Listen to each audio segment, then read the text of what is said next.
Que Dios nos continúe bendiciendo a todos, hermanos.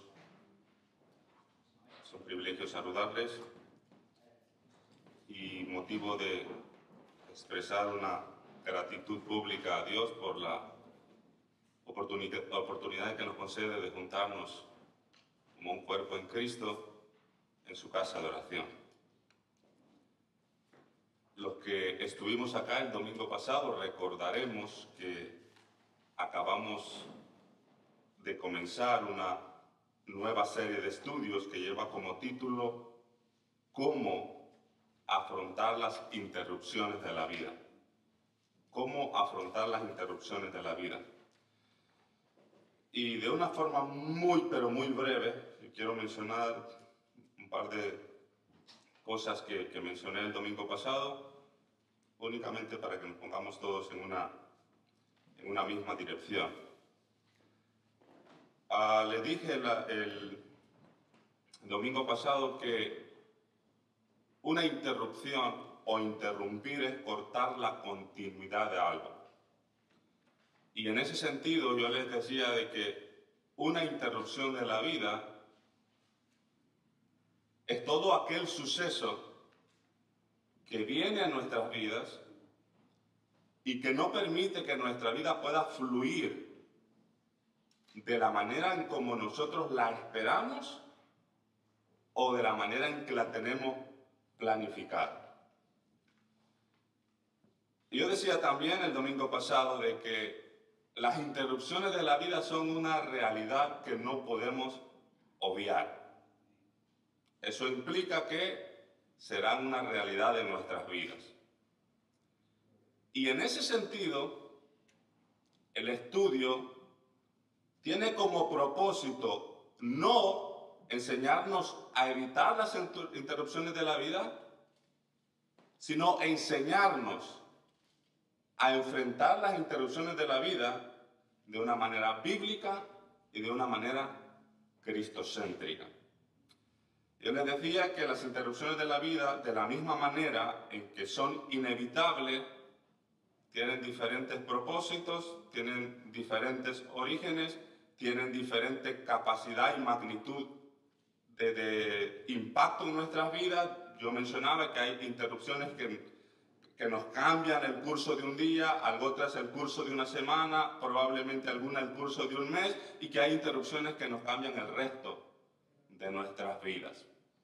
La idea de este estudio, de cómo afrontar las interrupciones de la vida, o de esta serie de estudios, es básicamente ver ejemplos de la Biblia, cómo personas, ayudados por Dios, hicieron frente a las diferentes interrupciones que tuvieron en su vida. Nosotros vimos la semana pasada cómo Abraham hizo frente cuando Dios interrumpió su vida llamándolo a salir de Ur de los Caldeos, y nosotros estábamos navegando prácticamente en la idea central de que cuando Dios interrumpe nuestras vidas, nosotros podemos confiar en Él. Y alguna de las cosas que establecíamos era el paralelismo entre Abraham y el cristiano en esta era. Abraham es llamado por Dios, el cristiano ha sido llamado por Dios. Abraham es llamado a salir de su lugar de confort, el cristiano es llamado a salir de ser partícipe de las corrientes de este mundo. Y que de la misma manera en que Abraham pudo lograr eso fue confiando en Dios, es la única manera en que el cristiano puede vivir la vida cristiana profunda y plena, confiando en Dios. El día de hoy, como ha mencionado acertadamente nuestro hermano pastor, estaremos hablando un poco sobre José. El título de esta lección es Cuando la vida va terriblemente mal. Y la idea central sobre la que estaremos navegando es que incluso las interrupciones duras nos sitúan donde Dios puede usarnos. ¿Okay?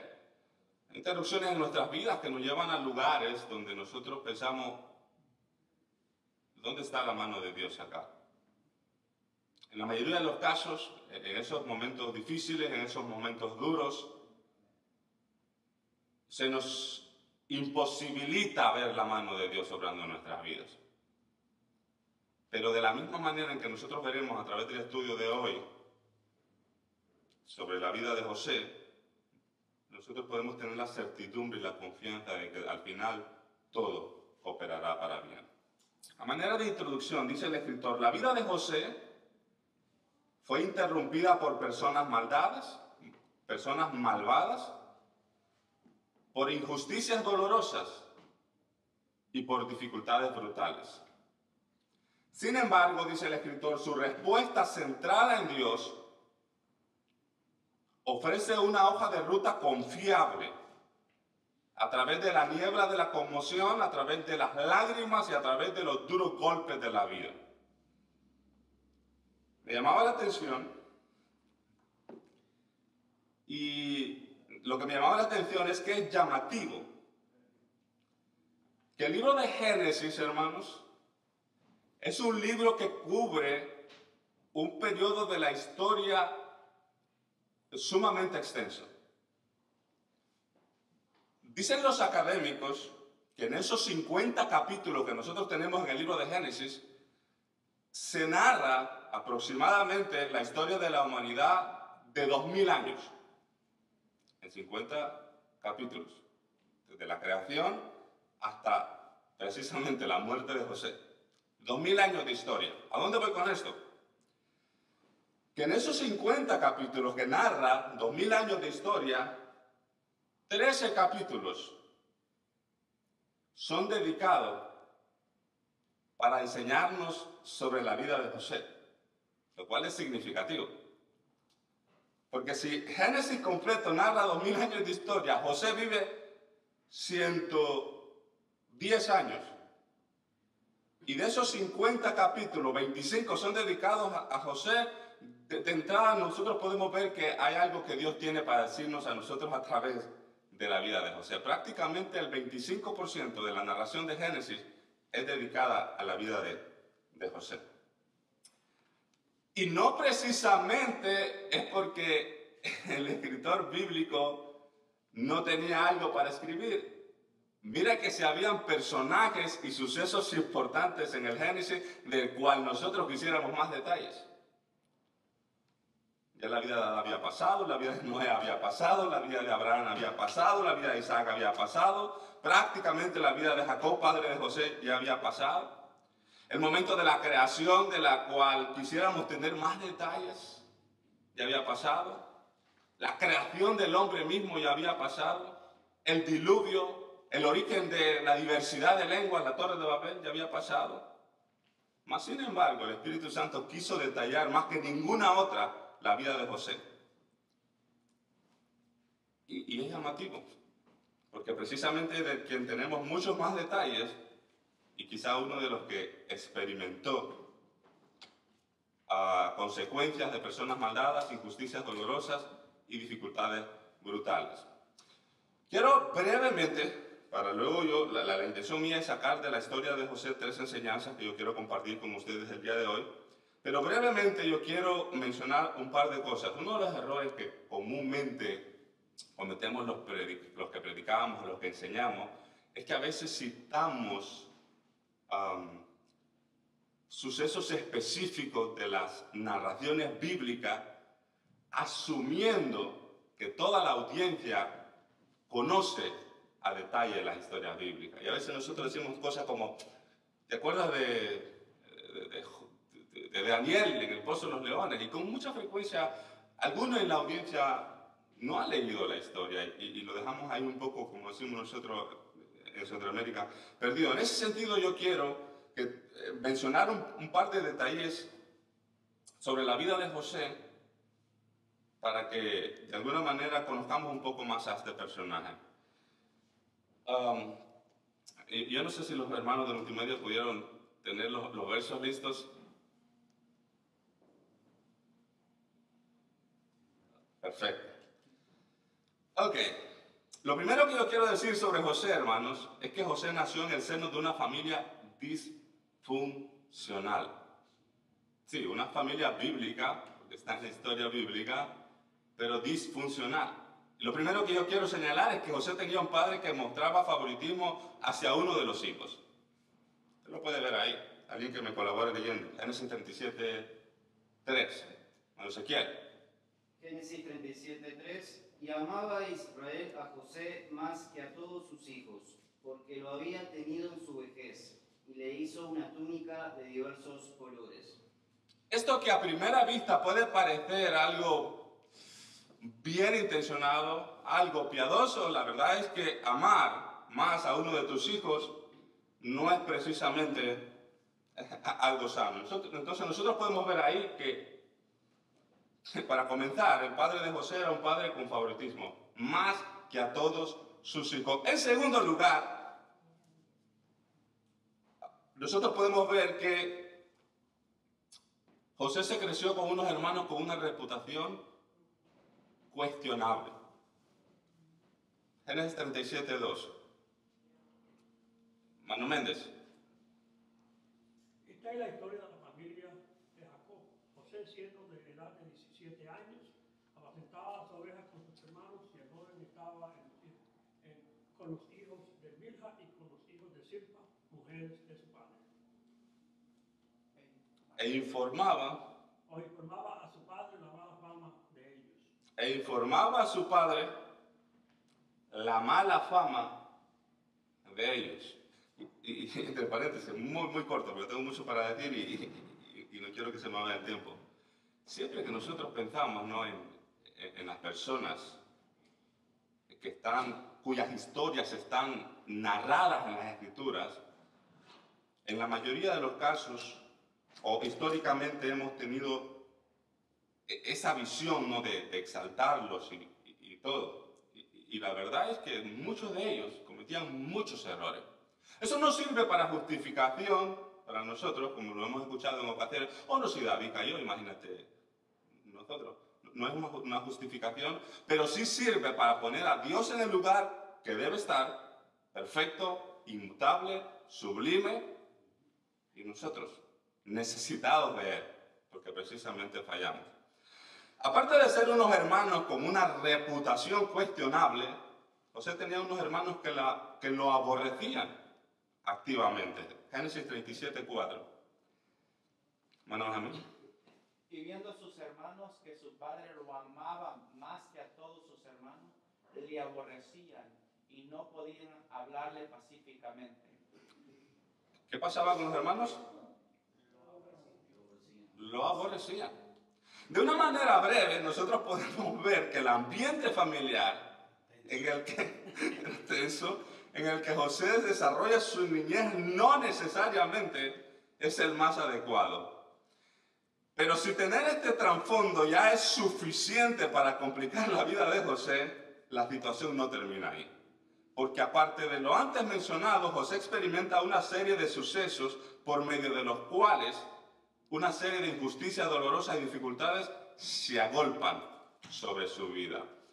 En un momento, y aquí yo quiero mencionar un par de sucesos rápidamente de la vida de José que nos ayudaron a mejorar lo que ya venía. Y es que en un momento determinado José tiene un sueño que involucra a sus hijos. Te recordará, si usted ha leído la historia, a sus hermanos. Y en esencia, el sueño es que están ahí atando unos manojos y dice que su manojo está recto y que el manojo de los hermanos se inclinaba a él. ¿Cuál fue la respuesta de los hermanos? 37:5. Y soñó José un sueño y lo contó a sus hermanos y ellos llegaron a aborrecerle más todavía. 37, la segunda parte del versículo 8. Y le aborrecieron aún más a causa de su sueño y sus palabras. O sea, en esencia, hermanos, los hermanos de José simplemente estaban esperando una ocasión para acrecentar su aborrecimiento hacia José. En otra ocasión, José tiene un sueño que involucra a sus padres. Y dice en el verso 7 del verso 11 del capítulo 37. Y sus hermanos le tenían envidia. O sea, ahora ya la situación va un poco más en alza. Le aborrecían, ahora le tenían envidia. Más su padre se meditaba en esto. Luego, un poco más adelante, nosotros vemos, estoy brevemente para que todos estemos en una misma línea de conocer un poco la historia de José. En medio de este contexto, la narración dice que en una ocasión sus hermanos están en el campo y Jacob lo manda, y cuando ellos ven que José está viniendo, los hermanos dicen: tenemos una oportunidad acá, matémosle, echémosle en una cisterna y diremos: alguna mala bestia le devoró y veremos qué será de su sueño. Cuando Rubén oyó esto, lo libró de las manos y dijo: no le matemos. Lo que nosotros tenemos ahí es cuando Judá intercede por él. Y Judá dice: ¿qué provecho hay que matemos a nuestro hermano y encubramos su muerte? Tampoco era muy piadoso Judá. Venid y vendámosle a los ismaelitas, y no sea nuestra mano sobre él, porque él es nuestro hermano, nuestra propia carne, y sus hermanos convinieron con él. ¿Okay? Vamos viendo a grosso modo la historia de José. Más adelante nosotros que a consecuencia de que lo vendieron y fue llevado, José es encarcelado injustamente a causa de una acusación falsa. Recordará que eso tenía un agravante, y es que la mujer de Potifar probablemente o seguramente había sido beneficiada de la bendición que Dios había llevado a aquella casa, y le acusa de un intento de abuso sexual. Y de esa manera es cuando José cae en la cárcel, que es lo que hemos leído. Ahora, lo que nosotros leímos al principio son tres momentos específicos en la vida de José. Yo no voy a entrar en este día a detallar específicamente eso, sino que voy a coger, aparte de esos versículos, otros versículos que nos ayudan a solidificar la base de lo que queremos transmitir. La primera enseñanza, hermanos, que yo quiero que nosotros tengamos en mente es que la vida de José nos enseña que tener una buena relación con Dios no nos hace inmune a sufrir el daño de personas malvadas, injusticias dolorosas y dificultades brutales. ¿Ok? La primera enseñanza que nosotros tenemos, o que yo quiero compartir con ustedes y que yo quiero recordarles a ustedes, es que aunque nosotros tengamos una buena relación con Dios, eso no es sinónimo de inmunidad ante el sufrimiento y ante el dolor. Porque si había alguien que tenía una buena relación con Dios, era José. Alguien dijo en cierta ocasión: cuando empezamos a hablar de sucesos que involucran dolor y sufrimiento, generalmente la mayoría en el auditorio tiende a erguirse, decía, y a empezar a prestar especial atención. Y la razón de esto, decía él, es que el dolor es un tema con el cual todos nos sentimos identificados. Es tan significativo el tema del dolor para la raza humana que cuando el apóstol Juan, bajo la inspiración del Espíritu Santo, hace una descripción de la Nueva Jerusalén y de la consumación de la redención al final de Apocalipsis, un elemento que sobresale al final de todo es que todo tipo de dolor para los redimidos habrán cesado. ¿Te recordarás ese pasaje? Enjugará Dios toda lágrima de los ojos de ellos. Ya no habrá muerte, no habrá más llanto, ni clamor, ni dolor, porque las primeras cosas pasaron. Entonces, un elemento clave de la redención total es el fin del dolor, es el fin del sufrimiento. Pero hasta que eso no sucede, nosotros tenemos la enseñanza bíblica para poder afrontar el dolor y el sufrimiento. El ser humano, en su afán de encontrar la respuesta a las preguntas relacionadas con el sufrimiento y el dolor, ha propuesto infinidad de posibles caminos para lidiar con el dolor y el sufrimiento. Lastimosamente, la gran mayoría de ellos contrarios a la enseñanza bíblica. De hecho, nosotros no podemos obviar que Muchos de los sistemas religiosos en el mundo pretenden ser una solución para lidiar con el dolor. Pare de sufrir. No sé si a alguien le suena. Es precisamente eso, un intento de...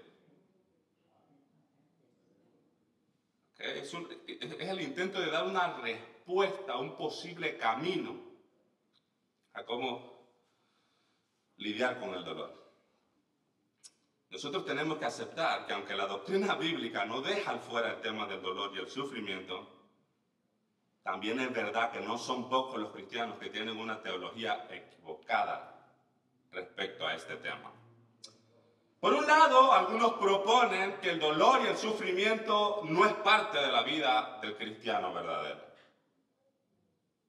Frases como estas son comunes en algunos círculos cristianos. Cristo ya sufrió por nosotros y nosotros solamente vamos a disfrutar.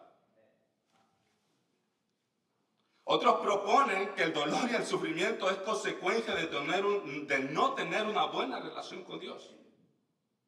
Es cuando surge, ¿no?, ese gen que los humanos tenemos de señalar, saber qué pecado, saber qué está pagando. Otros dicen que el dolor y el sufrimiento son consecuencia de maldiciones generacionales. No sé si les suena esa frase. Como no quisiéramos tener tiempo para entrar en todo esto, pero no es nuestro tema el día de hoy. La vida de José, hermano, es precisamente una respuesta bíblica sobre cómo, incluso teniendo una buena relación con Dios, el sufrimiento y el dolor puede llegar a la vida de las personas. Génesis 39, 2 y 3. Alguien que me ayude a leerlo. Pastor.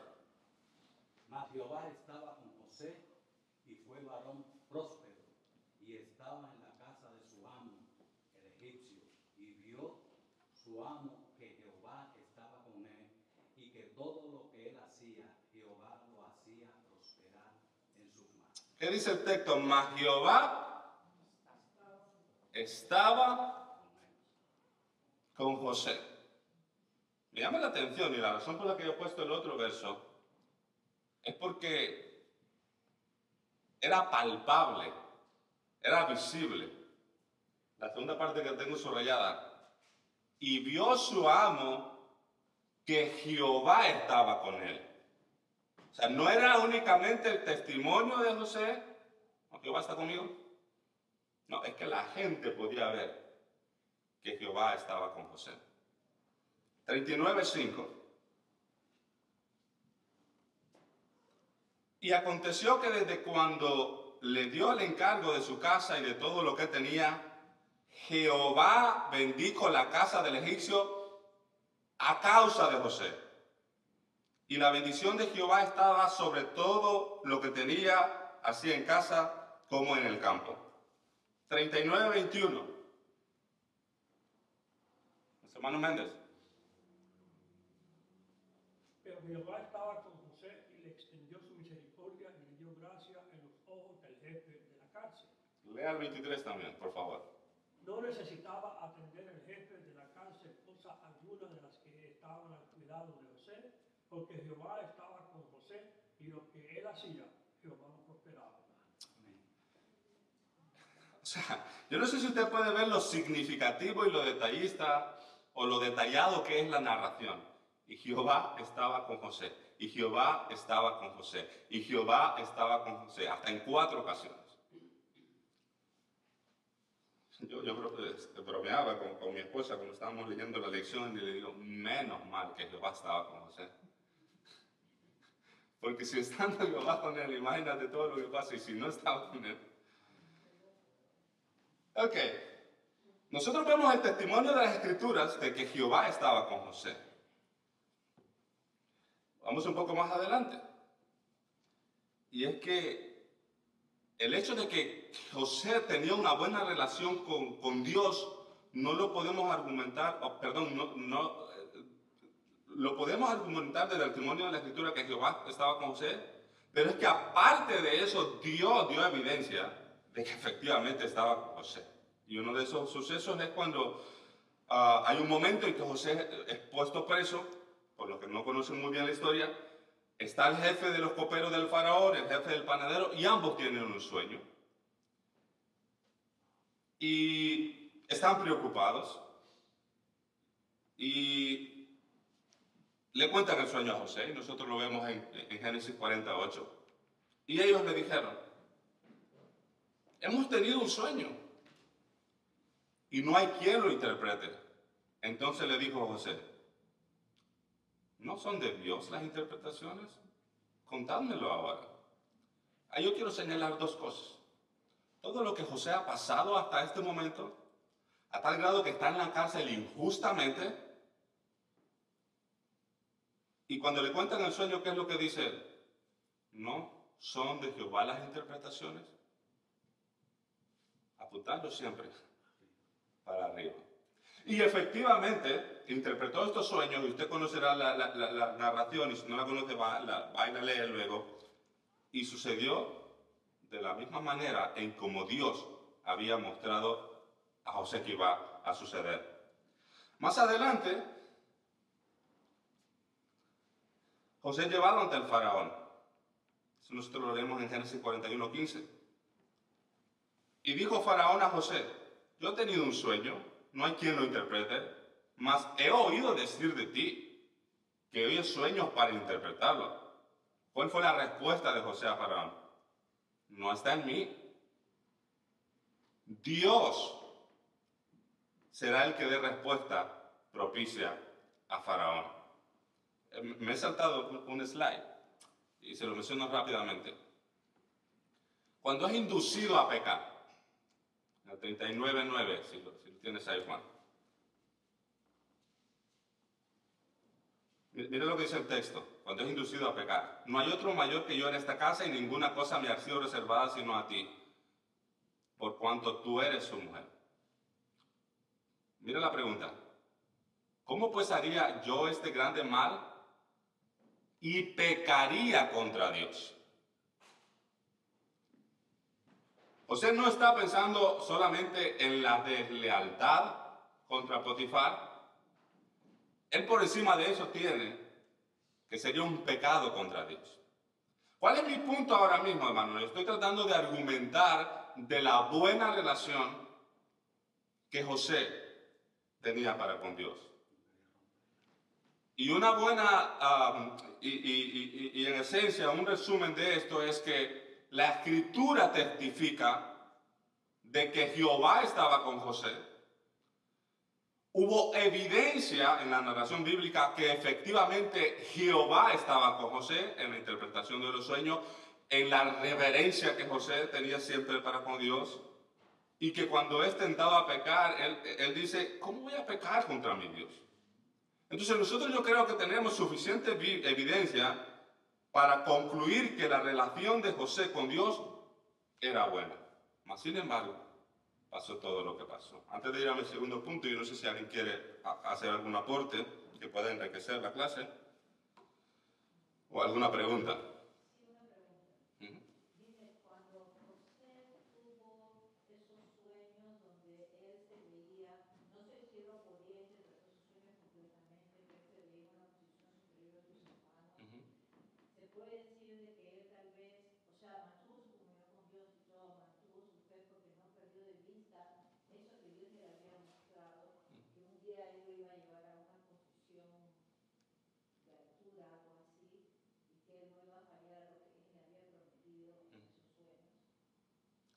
¿Pero cuál es la pregunta? O sea, que José nunca perdió de vista, o sea, mantuvo su comunión con Dios y le ayudó a mantener en perspectiva siempre los sueños que tuvo antes de que todo eso le aconteciera.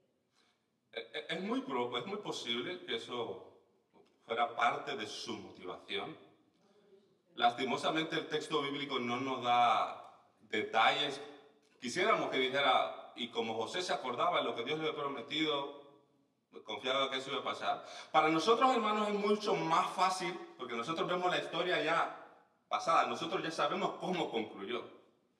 José no sabía cómo iba a concluir. José no sabía. los sueños, la narración bíblica lo que dice es que tuvo este sueño.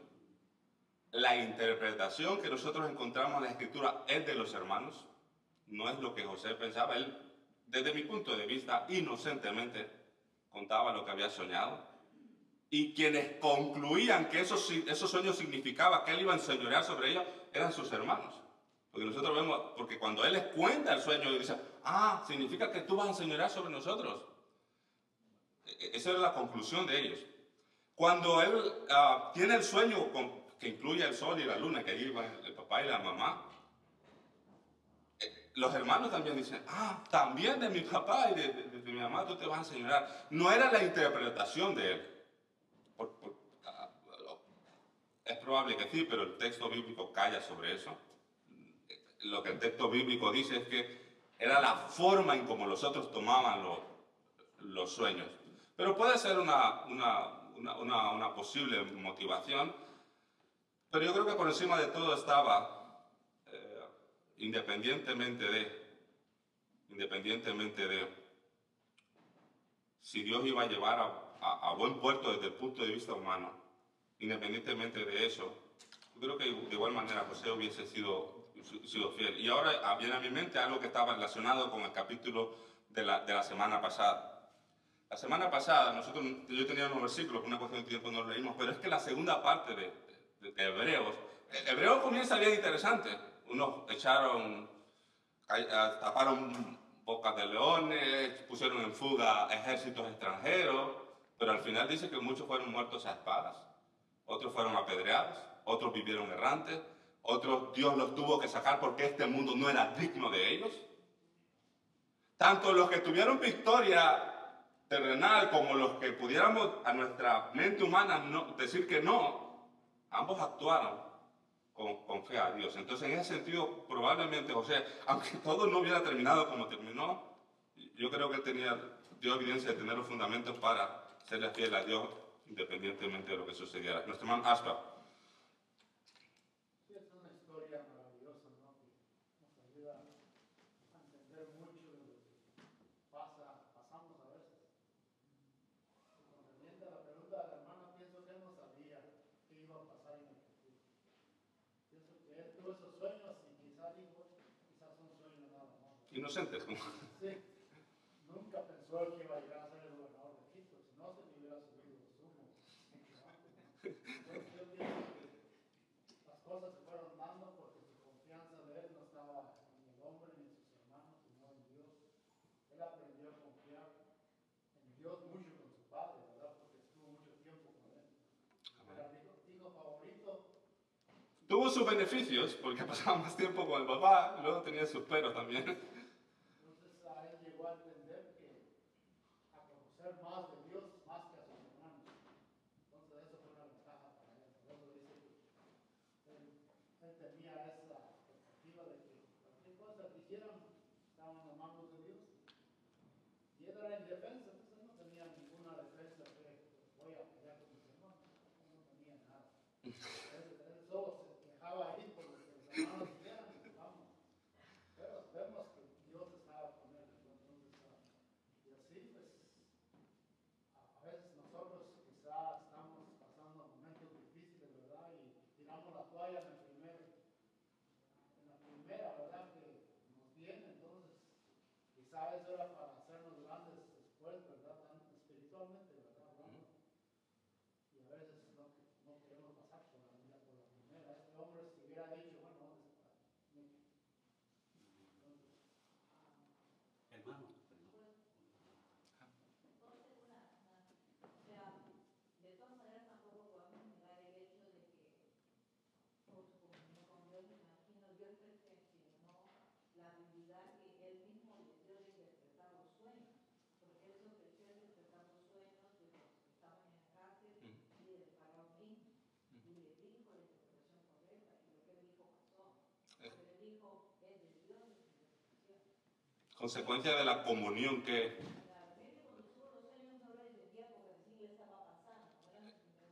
es muy probable que en su crecimiento espiritual que tuvo, cuando está en la cárcel, está a un nivel un poco más alto, con esa capacidad. Pastor. en resumen de todo esto, ¿verdad? Detrás de todo esto había un propósito. O propósito de Dios se iba a cumplir y más adelante y podemos ver que más adelante todo lo que sucedió, hubo esta hambruna, la familia vino a Egipto y etcétera, etcétera, pues ya estaba todo eso en el plan de Dios. Es así. De hecho, mi segundo punto, hermanos, es que la vida de José nos enseña que se puede, que era algo que el hermano Asper mencionaba, se puede ser fiel a Dios, incluso siendo víctima de personas malvadas, siendo víctima de injusticias dolorosas y siendo víctima de dificultades brutales. En resumen, José experimentó el aborrecimiento y la envidia de sus propios hermanos. José experimentó la injusticia al ser vendido por sus propios hermanos. José experimentó la injusticia de la mujer de Potifar, que seguramente se benefició de la prosperidad que Dios llevó a esa casa por causa de José. José experimentó la cárcel por una acusación falsa. José experimentó la injusticia del copero, que ya lo vamos a ver un poco más adelante, a quien interpretó el sueño, pues a este se le olvidó por 2 años la petición de José. Y solo se acordó de él en medio de una nueva necesidad. A pesar de todo esto, José siempre mantuvo a Dios en el lugar que tiene que estar. ¿Por qué, hermanos? Porque Dios tenía claro que la honra y la adoración a Dios está por encima de cualquier circunstancia terrenal que nosotros pudiéramos pasar. José entendía que el honrar y adorar a Dios es algo que está por encima de cualquier circunstancia, independientemente de la gravedad de la misma. Y nosotros lo podemos ver. Yo tenía los versículos ahí, por una cuestión de tiempo no los vamos a leer, pero yo se los parafraseo. Constantemente, nosotros vemos a José honrando a Dios.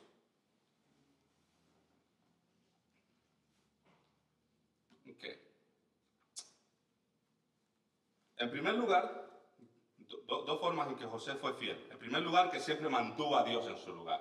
Cuando es hora de interpretar los sueños que mencionaba la hermana de la cárcel, no son de Dios, una pregunta retórica, no son de Dios las interpretaciones. Cuando viene donde Faraón, he escuchado que tú sabes interpretar, Dios es el que te va a dar una respuesta. ¿Usted ve? Todo para Dios. En segundo lugar, José fue fiel no pagándole a esta gente que actuaron mal en contra de él con la misma moneda. Y había una lista grande. Y no era que no podía.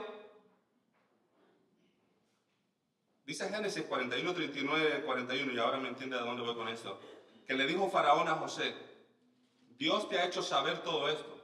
No hay entendido ni sabio como tú. Tú estarás sobre mi casa. Y por palabra y por tu palabra se gobernará todo mi pueblo. Nunca había prestado atención a esto. Solamente en el trono seré yo mayor que tú. Solamente en el trono. He aquí, te he puesto sobre toda la tierra de Egipto.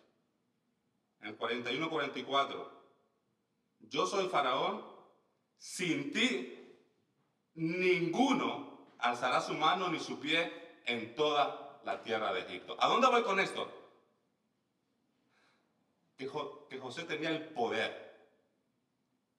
Es más, si lo quiere ver, tenía incluso razones justas para hacer pagar a aquellos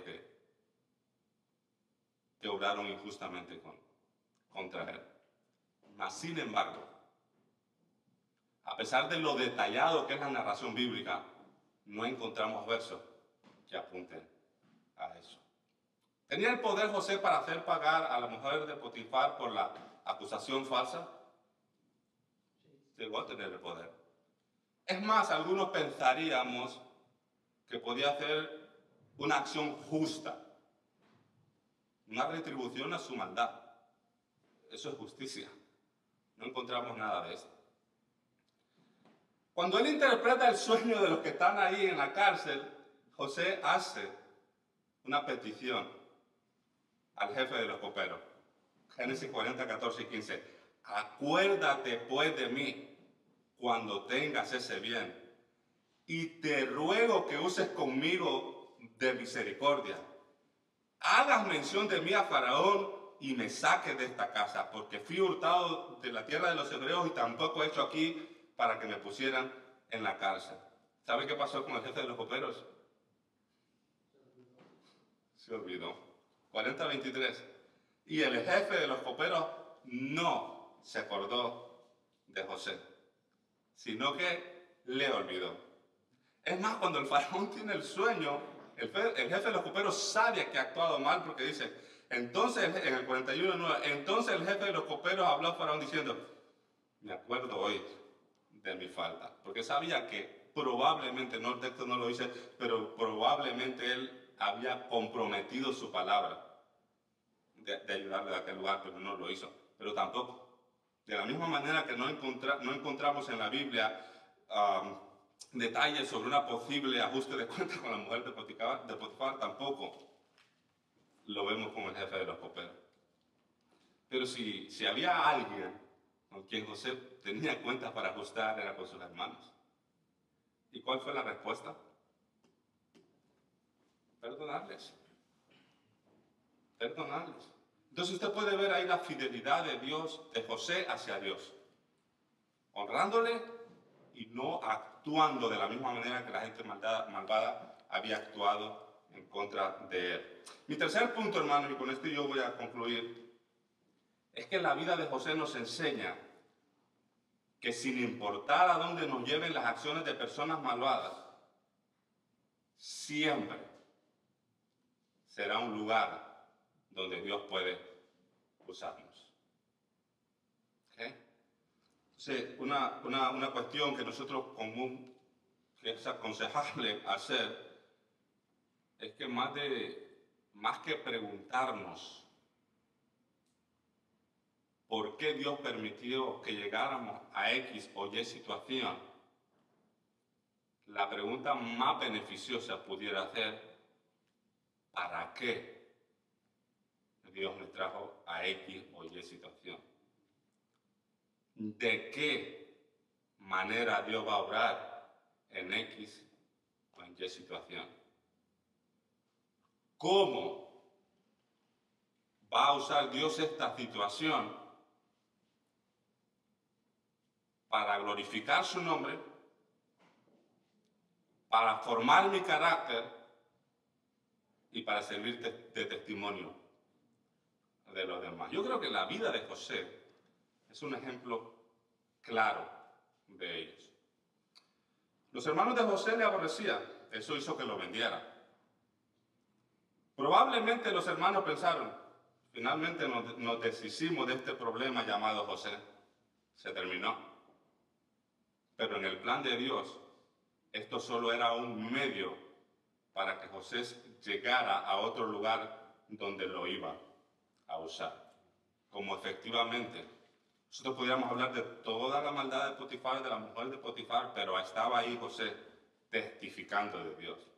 A tal grado que Potifar mismo testificaba. Porque él dice, y vio Potifar que Jehová estaba con José. Como consecuencia de haber sido vendido, José llegó a casa de Potifar. Cualquiera pudiera haber pensado, qué trágico final de José. Después de ser el favorito de papá, ahora es un esclavo como cualquier otro. Pero en el plan de Dios, José fue un instrumento, lo que ya acabo de mencionar, para testificar de su poder, incluso a aquel hombre pagano. Como consecuencia de haber sido acusado falsamente por la mujer de Potifar, José llegó a la cárcel. Probablemente todos los que conocieron de la acusación de la mujer de Potifar pensaron que ir a la cárcel era el castigo por haber actuado mal. Sí, humanamente.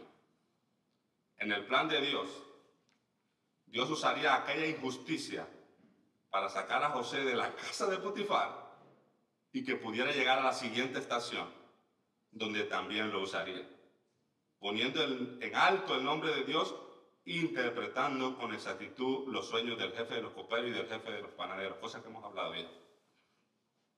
Después de interpretar el sueño del copero, José le pidió a este que se acordara de él, acabamos de ver.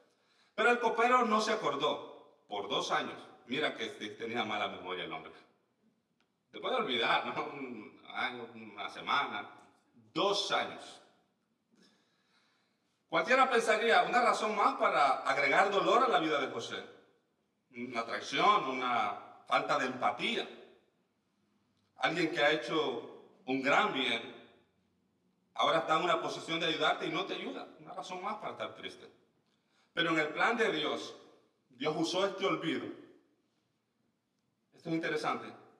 Para que en el momento que José saliera de la cárcel, no era José implorando misericordia, sino el faraón, el hombre más poderoso del país, desesperado y pidiendo el mismo que José venga a él.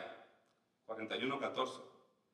Entonces Faraón envió y llamó a José y lo sacaron apresuradamente de la cárcel. Hermanos, las motivaciones de las personas que participaron en llenar de dolor la vida de José eran motivaciones pecaminosas. Y seguramente tendrían sus consecuencias ante Dios. Pero eso no impidió a que José fuera usado por Dios para llevar a cabo sus planes. Es más, cada una de las acciones pecaminosas de los demás encaminaba a José a lugares cada vez más difíciles. Y Dios aprovechaba esas oportunidades para irlo poco a poco acercando cada vez más a un propósito superior que Dios tenía con José. El pastor Medio hizo alusión a esto. José no lo veía.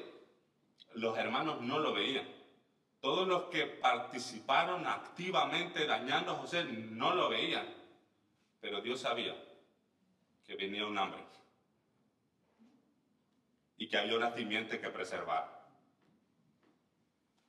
Y usted puede ver. Y yo quiero rápidamente leer. Hay dos momentos en los que José, cuando se identifica con sus hermanos, les perdona. Pero los hermanos no están seguros todavía de su perdón. Y dice la Escritura que los hermanos tenían como la confianza, bueno, nuestro padre está vivo, probablemente mientras él esté vivo no nos hará daño. Incluso ahí, después de haberlos perdonado, le mienten a José.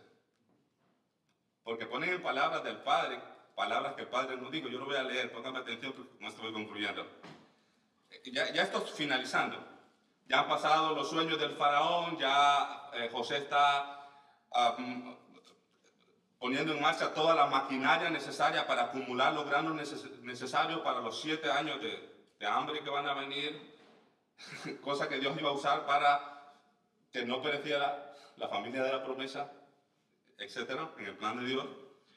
Entonces cuando muere Jacob, yo lo leo, viendo los hermanos de José que su padre era muerto, dijeron, quizás nos aborrecerá José y nos dará el pago de todo el mal que le hicimos. ¿Usted ve? Hasta ese punto todavía ellos están pensando en eso. Y enviaron a decir a José, tu padre mandó antes de su muerte diciendo, ahí es donde yo creo que es una mentira porque no hay testimonio de la Escritura sobre ese suceso. Así diréis a José, te ruego que perdones ahora la maldad de tus hermanos y su pecado, porque mal te trataron. Por tanto, ahora te rogamos que perdones la maldad de los siervos del Dios de tu padre. Mira la respuesta de José. Y José lloró mientras hablaba. Vinieron también sus hermanos y se postraron delante de él y dijeron, henos aquí por tus siervos. Y le respondió José, esta es la clave, no temáis. ¿Acaso estoy yo en lugar de Dios? Vosotros, esto es importante. Es fácil decirle a otro, esa necesidad difícil Dios la va a usar para bien. Pero tiene mayor peso cuando alguien pasó la situación difícil y testifica de la misma manera que testifica José. Vosotros pensasteis mal contra mí. Mas Dios lo encaminó a bien. Para hacer lo que vemos hoy, para mantener en vida a mucho pueblo. Hermanos, resumen muy breve. José tenía una buena relación con Dios. Nosotros lo vimos ahí. Pero eso no le significó a José no sufrir las consecuencias del dolor y del sufrimiento. José sufrió y pasó mucho dolor, pero eso no impidió para que José fuera fiel a Dios, teniendo a Dios en su lugar y no pagándole a sus verdugos con la misma moneda. La vida de José es un ejemplo que aun cuando todo va mal, si nosotros somos cristianos, todo cooperará para bien. Y el bien del cristiano, el bien superior del cristiano, es que nuestro carácter se asemeje al carácter de Jesucristo. Y sabemos que a los que aman a Dios, todas, incluido lo que es sufrimiento y dolor, todas las cosas le ayudan a bien. Esto es, a los que conforme a su propósito son llamados, porque a los que antes conoció también los predestinó para que fuesen hechos conforme a la imagen de Jesucristo. Todo lo que nos pasa, Dios lo permite precisamente para eso. Oramos.